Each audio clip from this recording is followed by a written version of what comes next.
Goeiemôre, dit is Vrydag en ek hoop dit gaan met jou goed. Psalm 23 vers 1 sê, die Here is my herder, niks sal my ontbreek nie. Hy sê nie in die nuwe vertaling, hy sê, die Here is my herder, ek kom niks kort nie. Sjoe, diep woorde. Dis die woorde van Psalm 23, die woorde van Koning Dawid. En ek glo, jy ken dit uit jou kop uit. Ek glo jy ken al die 6 versies van Psalm 23 uit jou kop uit, want ons leer dit. Ek glo ook dat jy die persoon wat die Psalm geskryf het ken, Koning Dawid. En ek glo ook dat jy 'n verhouding het met die een oor wie die Psalm gaan, Koning Jesus. Hy sê so mooi, hy sê, die Here is my herder, ek kom niks kort nie. Hy laat my in groen weivelde rus, hy bring my waters waar daar vrede is, hy gee my nuwe krag. Hy lei my op die regte paaie tot eer van sy naam, selfs al gaan ek deur donker dieptes, sal ek nie bang wees nie, want U is by my. In U hande is ek veilig. U laat my by 'n feesmaal aansit, terwyl my teestanders moet toe kyk. U ontvang my soos 'n eregas. Ek word oorlaai met hartlikheid, en U goedheid en U liefde sal my lewe lank by my bly, en ek sal tuis wees in die huis van die Here, tot in lengte van dae. Maar ek wil vanmôre so 'n bietjie fokus op die eerste versie.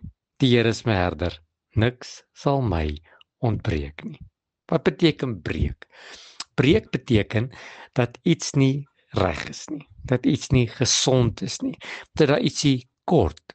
Dink maar vir 'n oomblik as jy 'n puzzle moet bou. En daar's 'n stukkie weg, dan sal jy sê, "Sjoe, die puzzle het 'n stukkie ontbreek." Of jy moet iets doen en jy kort iets, dan sê jy, "Ek het 'n hulpmiddel gekort en dit het my ontbreek." Dit praat daarvan dat jy dit nie het nie, dat dit nie in jou mag is om dit te kry nie en dat jy nie genoeg het van dit wat jy nodig het nie. Nou kom die Here en hy sê in Psalm 23, deur die woorde van ou koning Dawid, hy sê, "As ek jou herder is, as ek jou Here is, sal jy niks kort kom nie, sal niks ontbreek nie, sal jy alles hê wat jy nodig het." En vir 'n oomblik kan jy dalk dink, "Sjoe, ek kan aan baie dinge dink wat ek kort en baie dinge dink wat ek nie het nie en wat my ontbreek." Maar weet jy wat? Die herder was besorg oor 2 of 3 dinge vir sy skape. Hy was besorg dat hulle moet veilig wees, dat hulle moet voedsel hê, dat hulle moet water hê, en dat die vyand, die wolf en die leeu en die beer, ver van hulle af sal bly. Sjoe, ek en jy het vandag iets om te eet. Ons het iets om te drink. Ons is veilig. En die teestander, die duiwel, wat rondloop soos 'n brullende leeu, se tande is getrek, want ons herder is in beheer. En dan kan jy vanmôre sê, niks sal my ontbreek nie. En ek wil jy moet hierdie nuwe dag ingaan, hierdie naweek ingaan, met die wete, dat alles wat jy nodig het, sal reeds vir jou voorsien.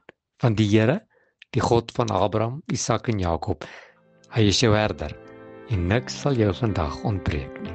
Here, baie dankie, dat U my herder is. Amen.